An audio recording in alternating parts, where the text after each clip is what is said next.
الله الذي جعل لكم الأنعام لتركبوا منها ومنها تأكلون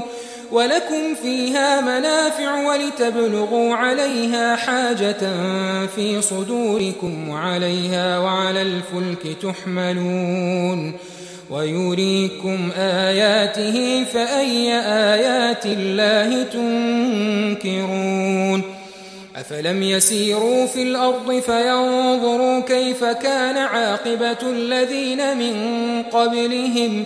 كانوا أكثر منهم وأشد قوة وآثارا في الأرض فما أغنى عنهم ما كانوا يكسبون فلما جاءتهم رسلهم بالبينات فرحوا بما عندهم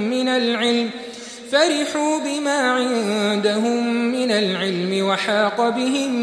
ما كانوا به يستهزئون فلما رأوا بأسنا قالوا آمنا